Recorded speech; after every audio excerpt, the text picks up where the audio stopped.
This is The Buzz with Hollow. I don't know what episode this is. I'm not good with numbers, but one of them. yeah, it's one of them. It's one of them. It's one of them big ones though. Yeah. It's one of them ones. I'm gonna let you introduce yourself, Lovey. This is big. Go ahead. Who are you? Where you from? Hello, I am Lovey The Don. I am a rap artist from Greensboro, North Carolina. Woo, woo. Born and raised. Shout 336. Shout out 336. You know how we do. Yeah, that's me. All right, bet. So this is one that I've been very excited to get. Hold on, I done got my wine glass in the shot. It's in the shot. Yeah, my wine glass. My bad. So this is something I've been very excited to do. Just sit down, chop it up with you. Like I always say, that this is just a regular conversation. Okay. So I just want to pick your brain, see what got you to your current state. Ask some questions that I'm just because I'm a fan of you. Just interested in knowing. Thank you. We got and thank you for being here. Thank you for your time. Thank you for having me. Thank you for having me. I love to talk. So yeah. So first question, we just jump right in. What do you do? What do you create? And what would you explain yourself or express yourself as an artist in a quick couple sentences? I know it's hard to put. Okay, that's good. Yeah, I like it. What do you like to create? I create music. I describe myself as a rap artist or alternative rapper. That's the only way I could really describe my genre when people ask me what kind of rap I make. So I like to make all types of things. I like to rap on all types of things. I'll say it like that. So I like house music. I'm gonna venture into rock really soon. Ooh, okay. I really really like jazz. So I want to do some jazz rap type of thing, fusion eventually as well, very soon. And then I also just like to actually make things. So I'm a creative director as well, which I just kind of recently started promoting myself as, because I've mostly done most of my creative direction for my own self, for yourself, for my own projects and stuff. But I'm about to start extending my services to other people and other artists. Hey, so yeah, okay, we're gonna holler at you. Yeah, people always tell me they like my concepts and how I do stuff. We I'm just I've done it on a small scale for a couple of people, a couple of other friends, but I'm really trying to build my other businesses so I can create my streams of income and I can start working 9 to 5s at least while I'm doing music and stuff. So that's gonna be one of them. So I really like to create. I love to direct videos. I eventually want to make films and movies and stuff. So that's why I'm just so hands-on with a lot of stuff I make, because I'm just naturally a visionary type of person. That is awesome. Yeah, that is really cool. But you just telling me some stuff I didn't know. So you like to venture into creative direction and everything. A lot of your, not even a lot, literally all your music videos are very conceptual. Yes. I can't think of one because when you were saying that, I was like, yeah.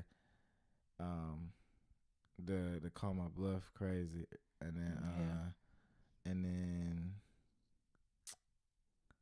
the Tower is actually crazy too. And then I go back to what's the one that this was a while back? Stupid. Yeah, Stupid. Stupid was crazy. I was like, yeah, there's a lot of I like my concepts. I do like my concepts. Gotcha. What inspires? Or is it just something in your mind, or do you try and pull from something else? Do you have an inspiration outside, or is it more internal? It depends. Okay. It depends on the song. Gotcha. For real. Sometimes when I'm writing a song, I'll get the music video concept instantly as I'm writing the lyrics. As you're writing it. I'm writing the lyrics, yeah. True. So I already know what everything I create kind of has a world or a theme. Gotcha. So as you're writing the song, yeah, you're feeling it with the beat. Yeah, most times. Sometimes I don't know. I don't always know what the video is gonna be. Okay. And then for those times, it'll come to me eventually or later. But most times it comes to me when I'm writing. And that's only because when I write music, I also write from a place of I really write from experience. So whether it's my experience or someone else's, a homie's experience from a conversation I had with them, or for something that I see on the street, or whatever, I can kind of like just start. That's where the inspiration comes from. Keep it in your okay. And then from there, then the concept just kind of just flows to me naturally, if that makes sense. So, absolutely, that's dope. So when it comes to you making music, let's just talk about some of your musical journey. Okay. Where would you say it began? What was the beginning influences? Okay. And then what has brought you to your current genre?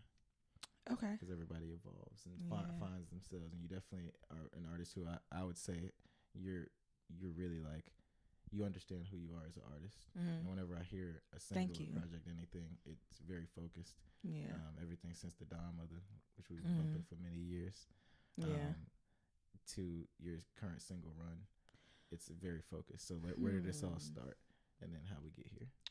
I have to take it back to when I was a teenager, which was many years ago. The Stone Age. Just kidding. I'm not that old. But it was some time ago. So same, yeah. It was some time. I've been out of high school for 10 years now. So crazy. It was dumb, but let's see. Okay, so I started. You want to be technically? I wrote my first rap ever when I was 8 years old. I love it. Technically, my first rap ever was 8 years old. Too, because I made my first beat at 11. So because sometimes you forget about that stuff. Because I was thinking one day, I was like, dang, I did. Yeah, I used to like write in my little notebook. I used to just write a lot. I used to write songs in general. My first writing my first rap was like when I was 8. It was like you was knowing it as songs. I knew I was writing a rap. True. For the first time when I was 8. Yeah. Thanks. So didn't know what I was doing. I was just writing. But I knew it was a rap. Yeah, I knew I was trying to rap. I knew it wasn't like singing. It wasn't like melody. I was trying. I was rap. Hell yeah. And then this is how this would be delivered. Yeah. And then so fast forward, I'm about 15 years old. Nicki Minaj is on fire. Like she's on fucking fire. It's Nicki season. Yeah, so I had to be like, what? It was probably like 2011. Ooh, yeah, I think she just dropped Pink Friday for real. Man, yeah. Her debut album. And I was crazy time for music. Music was so crazy. Like Cash Money, Young Money was going crazy. And Nicki was killing 2 different lanes at the same time. Exactly. She had dipped her toe in the pop era. Bass and the one with Drake going crazy at the same time. And I had never seen nothing like that before in my fucking lifetime from no like female rapper. Like we had never seen that. She was on like top. If anybody knows about hip, everybody knows Nicki dominated by herself as a female in that industry by herself. Yeah. Like, you know, for at least it was going on for a strong decade. She went on for a strong decade. Just just her. You know, until obviously Cardi B came along, and then it was just the wave. You got after Cardi B. Shout out to Cardi B because the wave came after her. Now we got Gorilla. Yeah, we got everybody. There's a lot that I'm missing right now. No, it's talking about it. Yeah, it is. When I say a wave, a wave might even be an understatement, like a tsunami, if you will. Yeah. But Nicki had her lane. Started with her. And she had this this MTV documentary when MTV was still kind of good. She had her documentary My Time Now.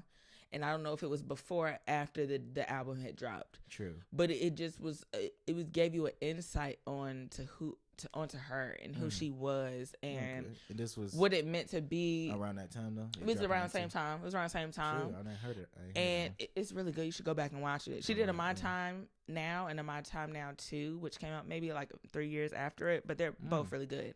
And I would watch that shit religiously. But I remember the first time seeing it, I was already kind of like contemplating because I had started writing, but I wasn't really doing it.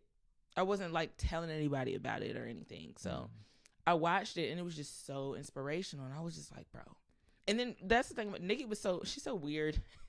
She was such a weirdo, but she was still like cool and popping and she made it work for her brand. And I always felt like one of the reasons why I didn't step out and do my rap is because I just felt like I was a little too weird, even for like the rap community or the black community. I was like, I don't know if I could do it. But then when I watched her And I just saw how like her little mannerisms, her mannerisms. She's so quirky and her emotions, her movement, everything. But she was still hard, and I was like, damn, she's making it work. And it's just like I was like that about Nikki a lot. Yeah, I love that about her. It's one of my favorite things about her. So I was like, hold up, I was like, if she can do this, I can do this. Yeah, she's a star. Like she's a superstar. You know what I'm saying? So from then on, I just like kind of started writing.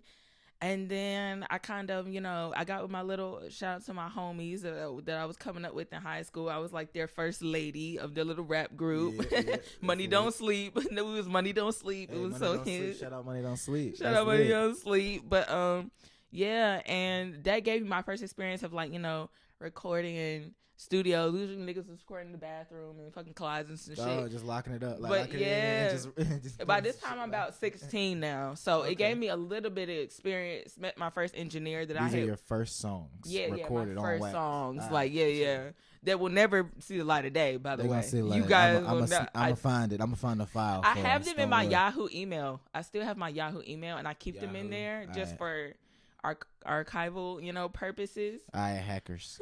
Y'all know your mission. Y'all know your job now. I'm sure once I get bigger and popular, somebody's gonna dig them. Somebody's gonna dig them up. I don't know how, but they will. They gonna say it's a new album. You gonna be like, damn it, no, that is not. Your fans gonna be like, first of all, I probably sound like a munchkin on them things. My voice is so small. You gonna be like, what year this from? 2010. 2010, yeah.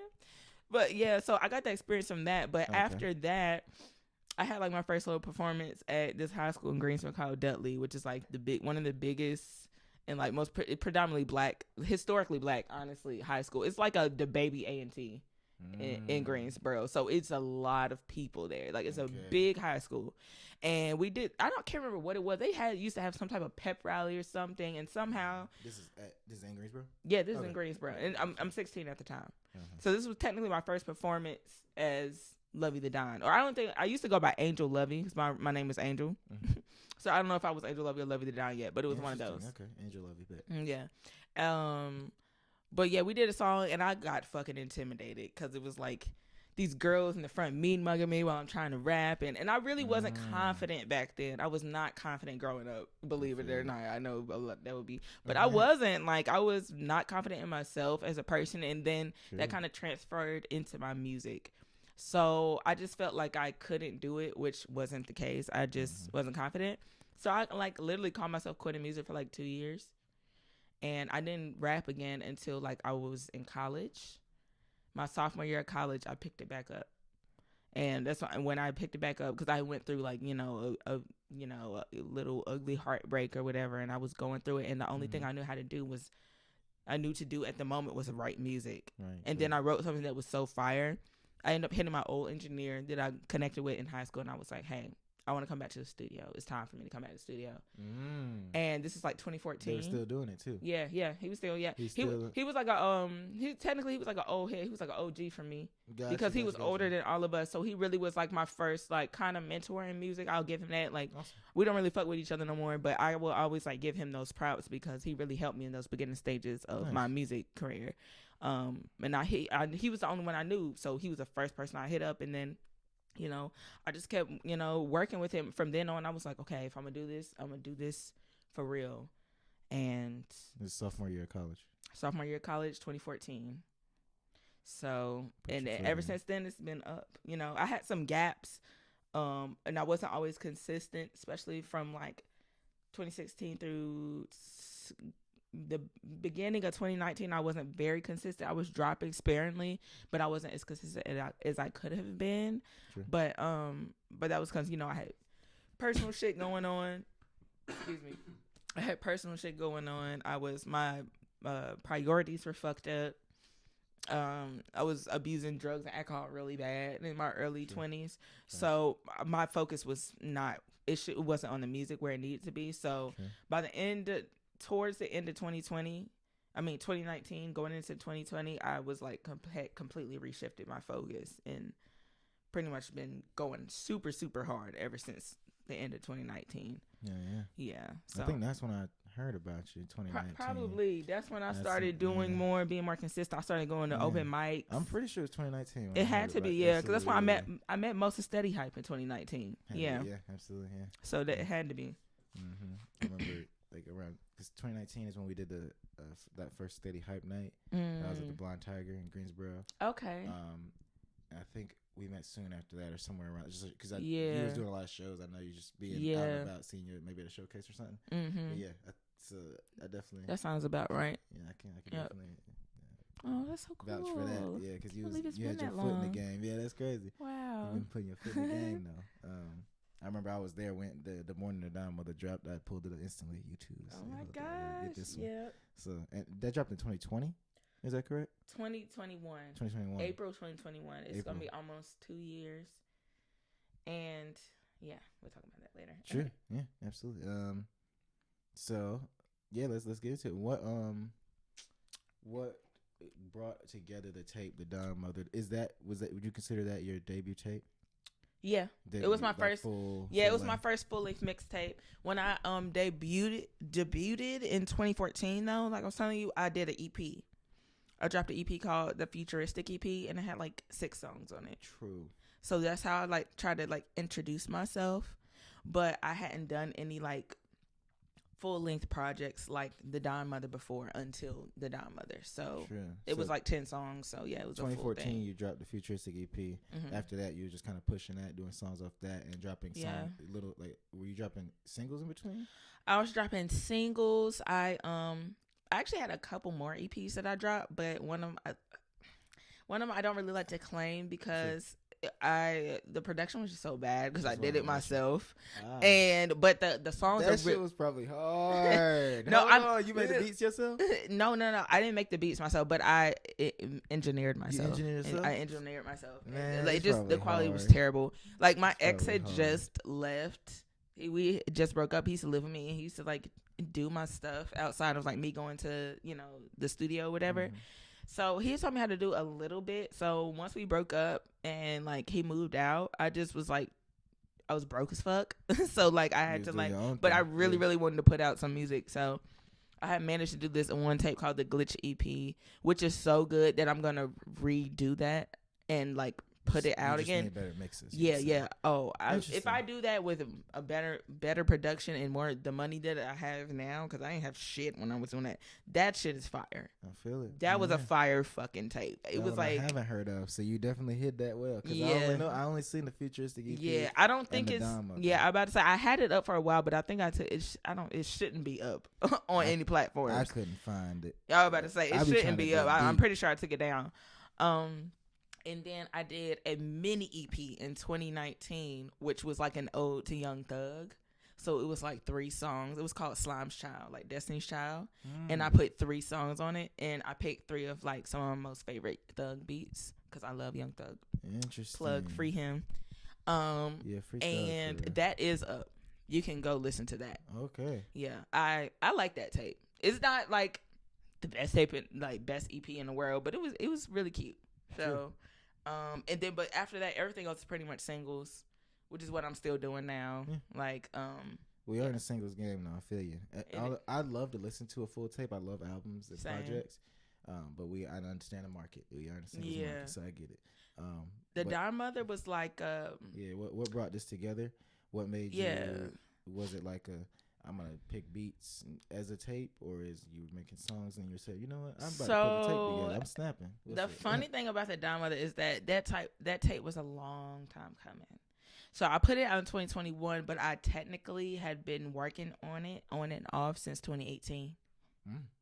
18, bet. It was a long time because I got the idea for it in 2018. I even did a photo shoot and everything, thinking I was gonna put it out, but the way I make music now and the way I plan and strategize is so much different now than it was back then. I'm organized. I have real strategies when it comes to, putting out projects and music. And like I was telling you before, I wasn't, as consistent, so I couldn't commit to it the way I needed to. Gotcha. So I had been sitting on those songs for years. And then I linked up I got connected with Apex. I got connected with Apex 3400. Shout out him. I got okay, bad. I got connected with him because me and Braxton became friends because me and Braxton started working together and we became friends. And then shout out Braxton Langston. Shout out Braxton Langston Chapman, my boys. He did that Stupid video, huh? Yes, he did. He did Stupid, and he did a couple others for me. Yeah. But, quick plug for Stupid. Aiden Woods did the beat too. Yeah, exactly. I watched y'all's interview too. I watched that interview. Yeah. Love Aiden. He's Absolutely. The best, man. Shout out him. So once I got connected with Braxton, I met Apex through him or whatever, and Apex is he was engineering or whatever. So he basically by the time I met Apex, basically I was ready to I was ready to record the tape.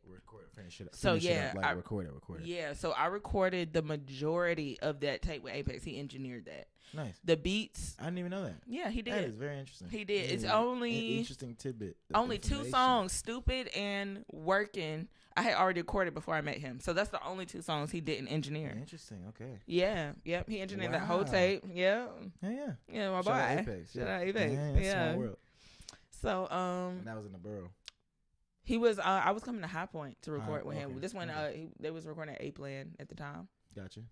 Yeah. So did that whole tape with him. Lots of different producers on that tape. Jonathan Cloud, Aiden Woods, gosh, so many people. Like it was so many people that I work, and I work with a lot of producers that are all over, because I meet a lot of people on Twitter and stuff. So, lots of amazing producers on that. So the tape is basically inspired by The Godfather, which is where the Godfather movies, which is where Lovey the Don comes from. The Don is inspired by Don Corleone's character.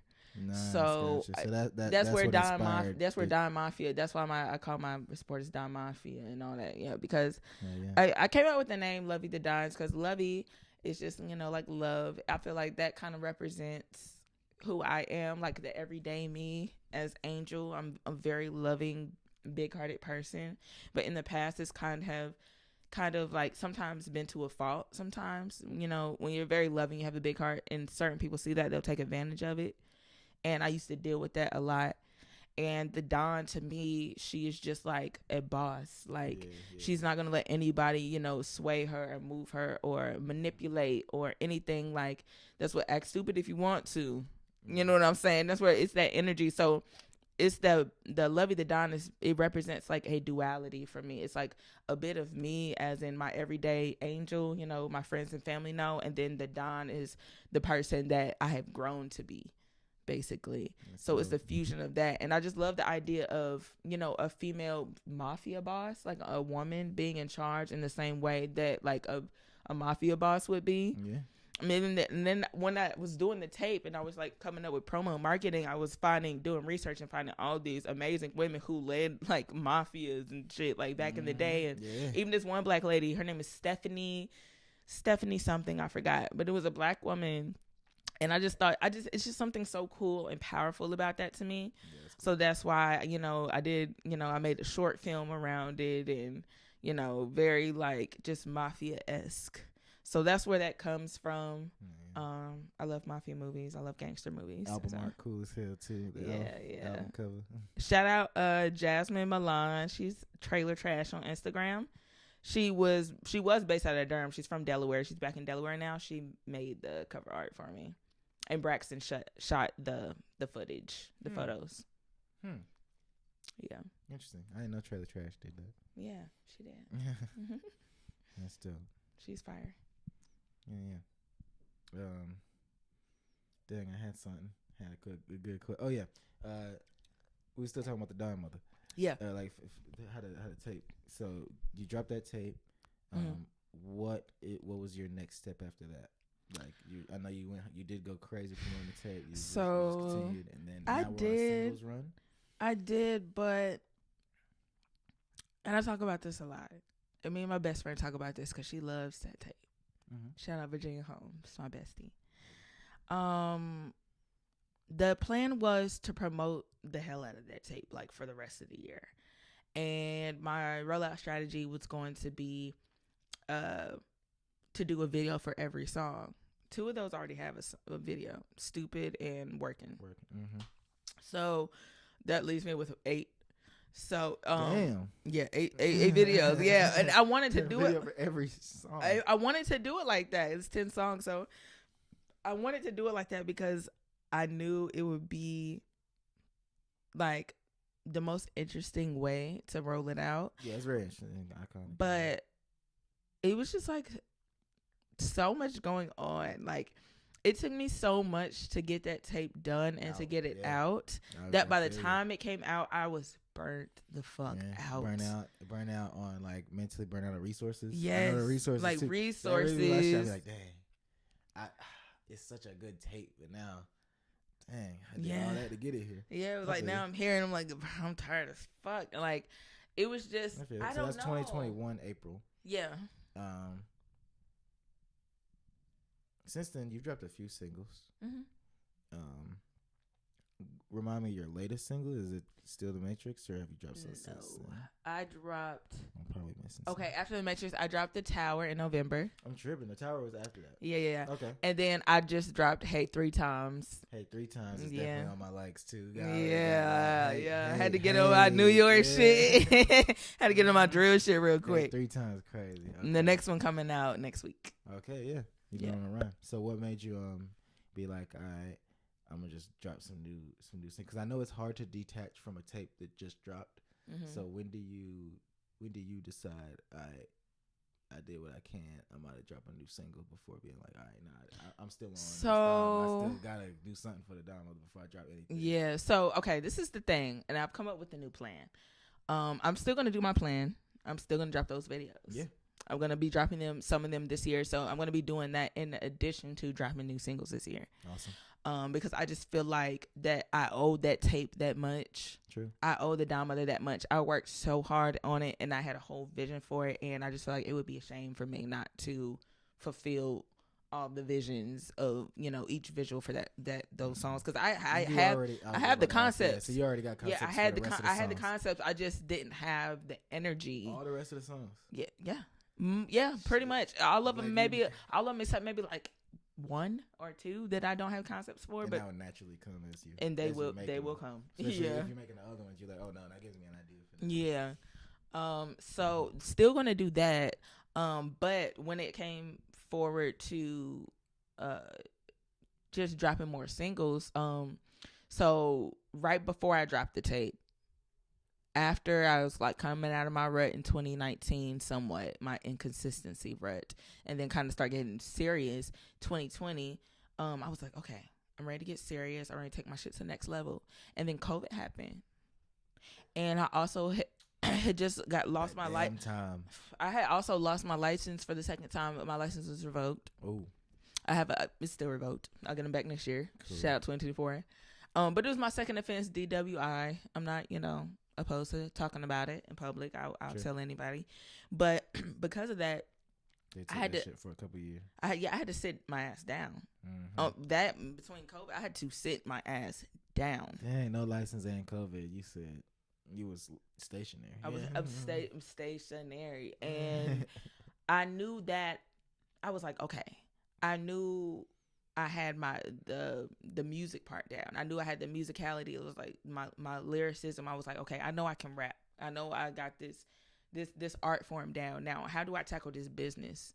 Like, this is something I really want to do. How do I tackle this business? How do I market myself? How do I brand myself? And those were things that I was really, really lost on. I feel like it was the only thing that I was lacking.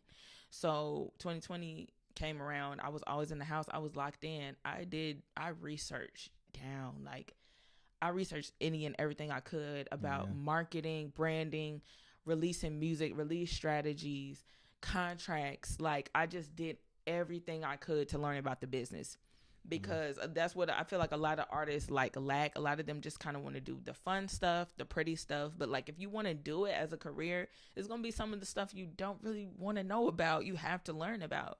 And I had to lock in with that. Repeat it. I had to lock in. You got to do what you don't want to do to get to do what you do want to do. You know what I'm saying? To get to do what you do want to do. I'm probably saying that. I be telling you. everybody in my life, man. Look, that's such a thank you for saying that, because I be feeling like it's real. There's so it's many things that part. you want to do. I promise you, if you do the things that you don't want to do, you're setting yourself up to do those things that you do want to do. All them things, but absolutely, yeah. You gotta learn. That's real smart though. You gotta learn the business. You gotta know what you're doing. I'm big on that's what we do here, Steady Hype. That was my whole, absolutely. That's why I fuck with y'all, because I saw that early. I saw that early with y'all, and I was like, these niggas know what the fuck is going on. They know what they're doing. I started my music journey like I was 11, made beats, whatever. Dropped music up until like 2015. 2015, all my friends was making music, and I said I'm gonna take a step back and like, learn the business. I did all the classes I've learned, because there's so much to learn. Got the business right. Said, it can be overwhelming. At the very least, I'm gonna control my friends in this circle. So that's what I made Steady Hype. I said I don't want, because the music business, the real business, is designed to screw people over. Like it's absolutely, yes. It's not at the forefront of the care in the industry. So I'm like, I'm at the very least, I'm gonna make sure that we are good, and that's why I made Steady Hype. So I'm glad you said learning the business side is just as important. I've been trying to extend that, music, like dropping music, you gotta know it. I've been trying to extend that information, that knowledge to people, to my other artist friends, especially the ones that's younger than me. Got you. Like shout out to my little bro Astro Jaja. Man, I'm so proud of him. Like I remember I met what Astro been on. Let me tell you, bro. Let me tell you exactly what the fuck he been on. Because that nigga just came back from South. Let me tell you. Let me tell you about my little brother. Yeah, what's up? Let me tell you about my little bro. When I met this kid, he was 19. And I met he came to a show I was doing, and he talked to me after my show. He was like, I love you. I just love what you're doing. I really want to rap, and I want to do this and other. Rap for me and everything. I said, bro, you're fire. After he rapped for me, I said, you're fire. I was like, do this shit. If you really want to do this, I said, do it for real and don't stop. Literally, after that, Astro did the shit and he never stopped. Like, he went hard into infinity and beyond. This boy moved to Dallas, Texas. He's on Chasing Dallas. It's a reality show based out of Dallas. Amazing. Really? Yeah, he had bro. Check this out. No, my boy is doing that. He went up, and first of all, he was in he upped and moved to Dallas. Astro moved to Dallas? Yeah, he up and moved to Dallas. I didn't know it for like a year. And I was like, bro, nigga, you in Dallas? I was like, what? So this is the thing. He had so since this is he auditioned, they loved him. He's the youngest on the cast. Oh my God. You can go and watch on YouTube, bro. You can go. I'm gonna send you the link because my boy is doing the damn thing. He's doing the damn thing. Nah, I remember seeing Astro the show. I can't remember if it was 2019. He's going crazy, bro. Like, instant fan. Like just the energy. Like, oh yeah, memorable. Like I see a lot of artists. That's my thing. I basically A&R. So I'm like, anybody that stands out, I'm gonna remember because I go to a lot of showcases, a lot of shows. For real. I see a lot of people. It's cool. If I remember you, that means you stood out forever. That's what I was saying. I remember Astro, and I always remember him forever. And he stayed connected. See, he stayed locked in with me. So like, it just means so much that I have been able to like, because he told me like, he was like, you inspire me, like the way you brand yourself and you really take care of like your rugs and shit. And it just means so much to me that he said it, because I can see him doing that shit with his own stuff now. And because of that, because he got that opportunity, he thought of me and Virginia first. And he brought us out there last November. And so we was in Dallas last November because we basically curated a show for him. He wanted to do this show featuring like me and some of his favorite North Carolina. He wanted to bring Greensboro to Dallas so we could really showcase. So we got to do a little scene on the show. It's supposed to air in like 2 more episodes or something like that. We're supposed to be on there. But like he did a show. Oh, really? Yeah, so it was like his show. Snap. He was a headliner, and then he brought some other like us on from Greensboro, and then like 2 other the cast members that's on the show with him. It's LGBTQ based, so like we were like, it's like for like the community, but like they was fucking with us, like his friends and producers. That was like they was fucking with all of us. So that's so lit. Yeah, it was amazing. So it's crazy when we were down there. We was like, oh bitch, we coming back to Texas. Motherfuckers didn't know we was coming back this soon, from just now. Yeah, they did. So we was laughing like fuck about that. So then said all that to say, that was Dallas. You just came back from Austin. So yeah, I about to say, I know we haven't started talking about Austin yet, but we did all that. Fucking our flight, me and Virginia, our flight got fucking canceled because of the weather while we was in our connecting flight to Dallas. Ooh, to Dallas. No, we were in Dallas. Oh, you're in. We were in Dallas. Our connecting flight was Dallas to Austin. So we got stuck in Dallas because they canceled our flight to Austin. Really? Yeah, because it was like hailing and storming. Oh, when I tell you, bro, it was the fucking nightmare from hell trying to get there. Damn. But then we're standing in this long-ass line for customer service so we can rebook our canceled flight. And I'm like, damn, bro, we should have just stayed with Astro. Virginia goes, hold up. We call him. We like, bro, we stuck. Like, can we stay with you? Da, da, da. He was like, nah, but I'm like 20 minutes from the airport. He was like, Austin's like a 3-hour drive for real. Y'all want to just drive down there? Nigga. Save the day. Yeah, Astro saved the day. And then on top of that, my boy got to... the day. That's crazy. I was able to get my boy an artist wristband, so he was able to partake in all the things. All the things, yeah. He was able to network. So it was just such a full circle moment. Nice. Yeah, that's... See, it was so... Because of what you ever set up last year. You already knew he was in Dallas. Exactly. You said, wait, we stuck in Dallas. You was literally stuck waiting for a damn to rebook a flight that got canceled. Yeah, bro, you should have seen that fucking BS. line. We're releasing that doc. Line. We did a mini doc. We recorded the whole experience. Nice. I'm glad. It'll be out. It should be out by like April. I'm trying to put it together by April in April. But it was a crazy ride trying to get there, but we got there. So you got drive. So let's get into that. Yeah. You was just at South by Southwest. You performed. Yes. You did your first performance show. Is that your first show in Texas? Technically, my second show. We just talked about because of the Dallas one. Because of the Dallas one I did. This is technically your second show. Yep. In Texas, your first show in Austin. This is your first time at South by. Have you been to South by just as a goer or bet? Yeah, neither have I. I would love to go. Never just been. to go, but this is your first time and you got to touch the stage. You just got back basically. When did you just get? We in Winston Steady Hype Studios, Winston-Salem, North Carolina. Yeah. But when did you just get back from Austin, Texas? I got back last night. 12 a.m. Today. She got back today. Today. So, have much you'd like on the story of how this all started. Where'd you get here? And then, because I know we can't get all the sauce, but just let us know. What was the experience like? What got you there?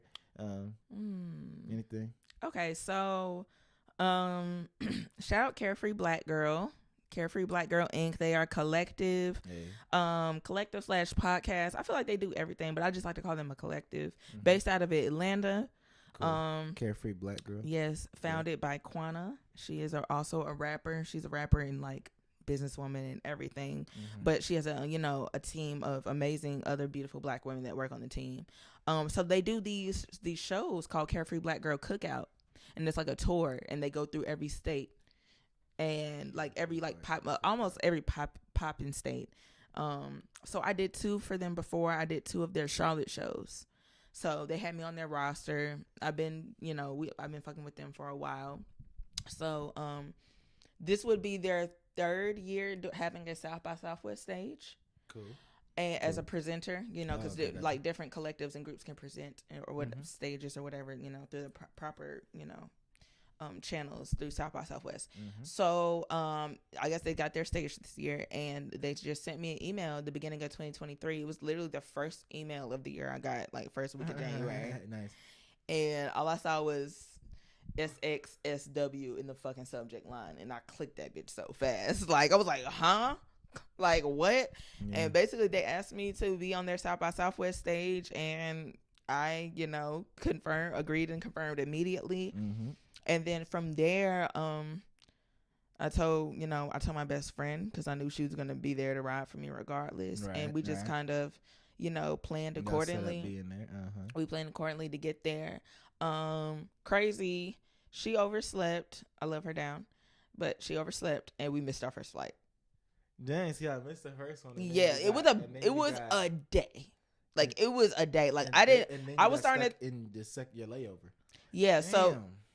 So they rebooked our flight. Cool. Got to the flight, but even like when the flight they rebooked that we had initially missed, there was a storm that we had to fly through. So it took us like an hour longer to land than we were like scheduled.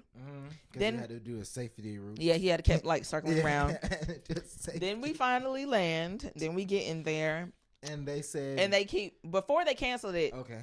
They kept rescheduling, like moving the time and moving the gate. So we're moving back and forth, keep moving from gate to gate till we finally get to the last gate that they had changed it to. And then I just get the notification that said cancel, and I said, Mind you. And then they canceled it because of that storm. Yeah, it was like hailing or something, and apparently it does that a lot out here. Because when we called Astro was like, "Oh yeah, it is hailing out here." And I'm like, the fuck like is this regular? Like it's not. Like, oh yeah, no. Oh yeah, it is actually. Yeah.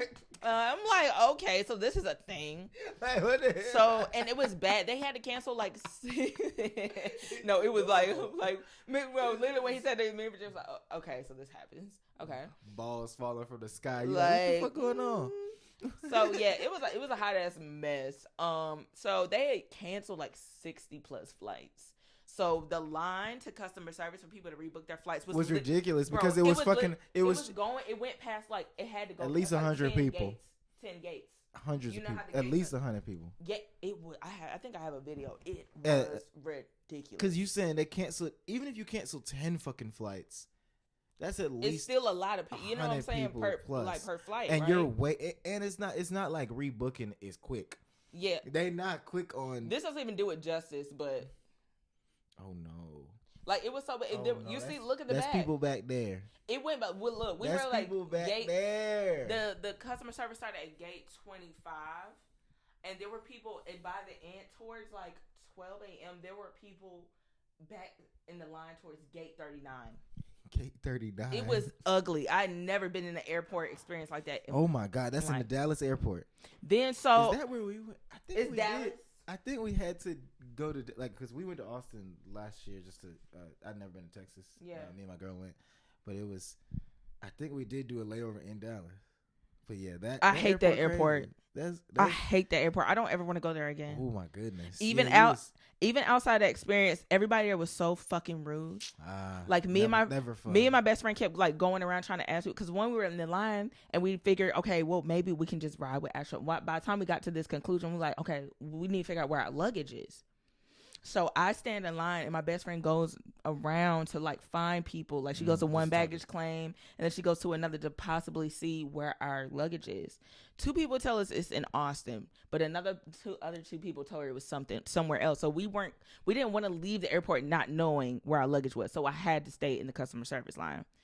Thankfully, they end up breaking the lines up and like letting people go to other like kiosks, so like it wasn't so long. Gotcha. And one of the ladies that we talked to earlier actually came and got Virginia out of line and brought us to another line so we could find out what the fuck was good.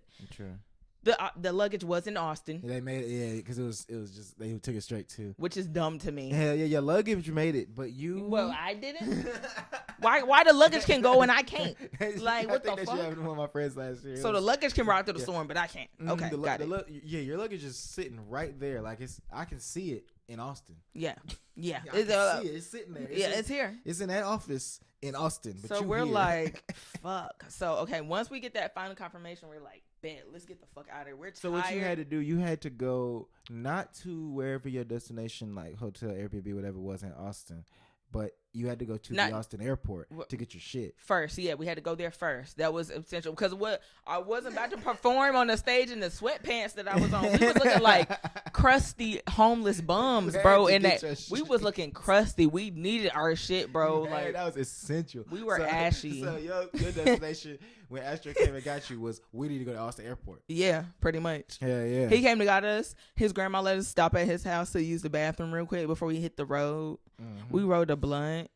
And we left. Damn, yeah. See, and it was better than the flight. You got to get right, huh? It was low key. Get right on the flight. It was really like it was kind of meant to be. Like even though it was a fucked up situation, it was meant to be because Astro was already trying to get to South by. Him and Virginia had this conversation like a week before, and he was like, "Damn, I'm trying to get down there. I want to bring some of his cast members from the show," but he couldn't make it. So it was like it just kind of worked out. Like it was weird. You were able to get them network opportunities too. Exactly. It just worked out for everybody. Once Astro picked us up, everything went right. It was like everything was going wrong. It like kept going wrong, and then once he picked us up at the turning point, we was like, okay, we on the road. Breath of fresh air. You got your stuff. Then we got to the Austin airport, and they had our shit. Oh man! But first I was scared because when we first walked up to they had like an office near where baggage claim is, where the extra left bags are. We walked up, you could see Virginia's bag because she had like a duffel bag or whatever. You saw her shit. But we didn't see mine. Oh, So I opened that door. So instantly I start freaking out again. My stomach. I start freaking out again. We opened the door because we ain't seen nobody. We like, hello. There's 2 black ladies in the back. First black lady, she was a little mean. I ain't gonna cap. She was like, yeah, well, if it ain't, she was talking about my bag. If it ain't out here, it's just not out here. And I'm like, no, that can't be. I was like, how her bag here and my bag not here? But then I showed them the ticket, my low bag ticket, and then it went in the bag and it was in the bag. Perfect. When she brought it out there, I was, oh my God, I'm about to cry. The lady was like, don't cry. You got it. That's all good. Yeah, your bag right here. But after that, it was just like, whew. True. Checked in at the hotel by 8 a.m. It was early. Nice. True. See, but we got there. You only stayed out there for like a couple of days? Yeah, we stayed there. We were supposed to check in on a Thursday, but the whole hotel fiasco landed all day that Thursday that we didn't get there till like Friday morning. So yeah, we stayed Friday morning and then came back yesterday. Sunday. True. Yeah, nice. So like a weekend trip. Cool. Did you do anything else other than South by? Or you just prepared for South by, did that shit, turned up, networked, and then came back and chilled until you had to come home? I mean, everything was kind of, that weekend was crazy. First of all, it was crazy in Austin because it was South by, and then it was also March Madness, and then also it was like St. Patrick's Day. It was St. Patrick's Day, the day we got there. It was fucking crazy. Like everybody it was just people everywhere. Yeah, okay. So but no, we did other stuff, but it was still kind of related to South by because it was just like all connected. Everything was all connected. So, but we did all types of stuff. It was really, really fun. It was really cool. We're definitely going again, and we know what to do and what not to do now. Now we know what to do and what not to. Absolutely. Yeah. What did you learn? Like what did you learn about your first time at South by, and what are you gonna do next time that's a little different, if anything? And how was it? Just explain how it was. Yeah, I learned. Okay, well, first I learned to plan ahead of time. Okay. Even though we planned ahead of time, I still feel like now that I know what all entails for South by Southwest, it definitely could use like at least 2 months in advance. I think we talked about it, like me and my friends were definitely going to stay for the full week because we realized we want to stay for the full week next time because the way South by is like broken up, it's like, it's just not just music, it's film, it's TV, it's tech, it's art. And the conferences and the panels and the workshops and the keynotes are all interesting. We missed all the good shit for real. Yeah, we got there just in time for our performance, but like it was a lot of shit that I wanted to go to that we weren't there for. So that's why we definitely want to stay for like the whole week next time. What else? I don't know. That would probably be my biggest thing about what we learned. But overall, the experience was amazing. The opportunities there are amazing. We met everybody we met were so freaking nice. Like, just so nice and welcoming everywhere we went. Like, it was one I also had to do, while I was there, I had to do this, like, live recording performance for Only Vibes, which is another, like, collective based out of DC. And they do like the live performance when people are, in front of the mic and stuff on the camera and whatever. Okay. And then they ask you like a couple interview questions after. And that was really, really cool to get to know everybody. Nice. And also do that experience. Damn, I forgot what I was about to say, why I even brought that up. But yeah. Definitely just after we did that, we were going to find something to eat, and like we had walked down the strip, like not too far from where I recorded, and we walked past like it was like basically like a house show technically, but they were like performing in the back, and we came through the strip. It was like they were performing in the backyard or something. Yeah, it was like these houses, but it was like clearly gentrified. You know what I'm saying? Like I don't know if you like ever been to like UNCG area or something like that. It was like a bunch of old houses that had been like repurposed into like old businesses and stuff. So there's one house that we walked past was a recording studio, and they like apparently like throw shows in the backyard, and they were like just doing shit, and we was like, oh, y'all hear that? So we were like, okay, if they're there when we get back, we'll come back. So we came back, went through there, bunch of dope people, a lot of like the indie like hipster all the hipsters or like the white people were out there. And then that's like cool to experience, just some random like. It was cool. Like it's like we got the music experience in every sense, like the professional. Indie, like we scene. Met the underground. I would love to just stumble upon some underground music. It was like that's literally what cool. We were walking and we literally just heard it like, oh y'all look what's over there. Like it was one of those type of things. Then we went in and everybody was so freaking nice and talented. It was like, oh welcome. So like they basically throw those shows on the regular. Okay. We met the guys. That's in Austin. Yeah, we met the guys who like throw it or whatever, and like.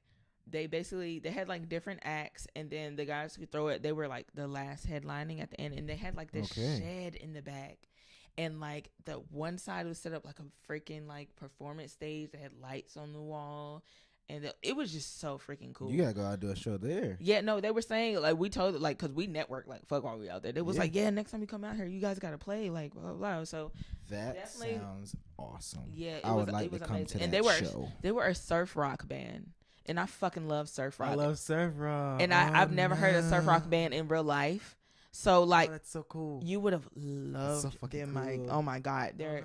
I'm gonna send you their link. I gotta get it from Virginia. Yeah, please. They were so good. You follow them on IG or something?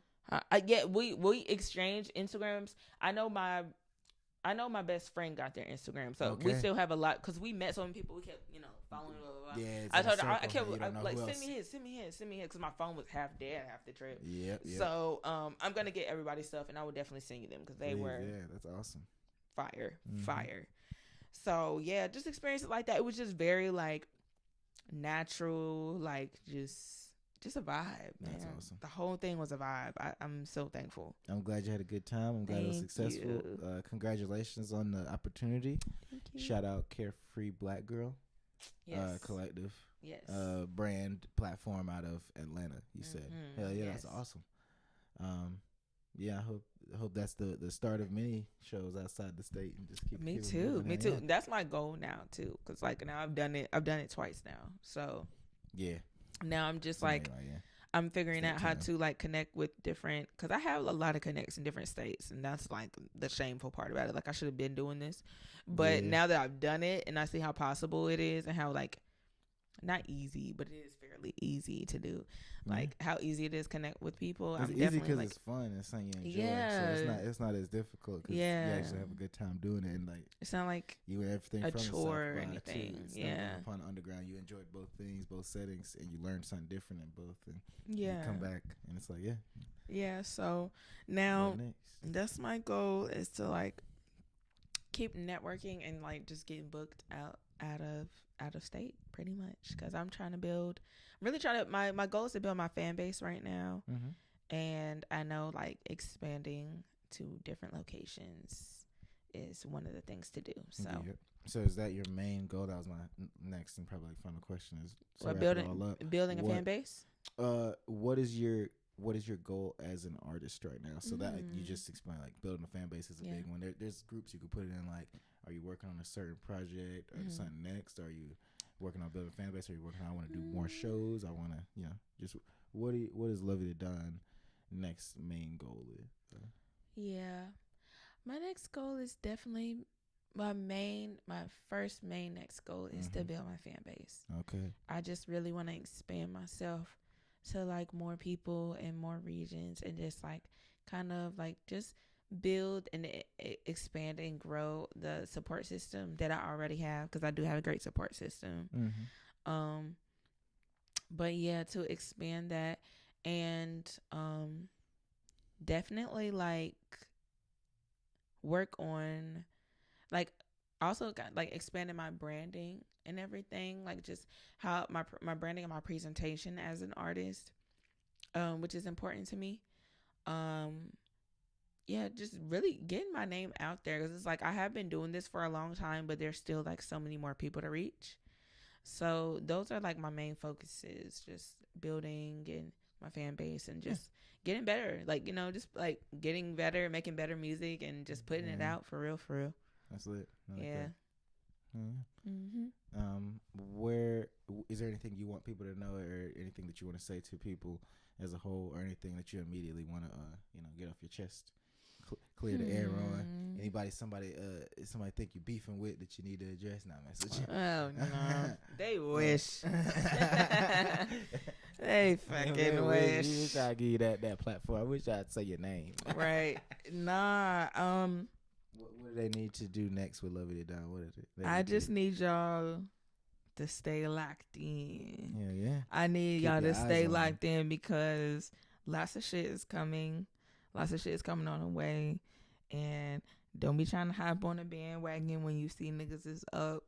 Don't wait now. Don't wait for the money to come in. Lock in now. You feel me? She not lying. She ain't said one lie. Don't wait until then. That's way too late. And put some respect on my fucking name. Like, I know I'm not like the biggest and the baddest in the Carolina yet, but we know you. We know Lovey The Don. Yeah. Don't stop playing. Don't act like you don't know. Yeah. Nah, for real. I just want Don Mafia to know that I love them and I love that y'all support me. And yeah, just stay locked in because there's a lot of good shit coming on the way. And I just can't wait for y'all to see it. So yeah. Shout out Don Mafia. Yep. Yeah. Well, thank y'all for tuning in. It's been another episode of The Buzz with Lovey. You can find her on all platforms. Just at Lovey The Don, usually. Yeah. Lovey The Don on everything. Lovey The Don. LOVEYTHEDON. Oh, yeah. That's another thing I want to say. Motherfucker. My name is Lovey. Stop calling me Lovely. I hate when people do that. It's not lovely. That's one thing I got to say. I feel you because I definitely seen it been done somewhere. It's been done a lot. No. I'm pretty sure it's Lovey. I'm big on like stylization. Yes. No. LOVEY. And it's a podcast, so some people just listen to audio. Yeah. We're gonna spell it for you. Yeah. LOVEY. The Don. Thank you very much. Thank you again for your time. Thank you for coming. Thank you for having me. Awesome. This was great. Real natural, real cool. Our podcasting. This is fun. Perfect. All right.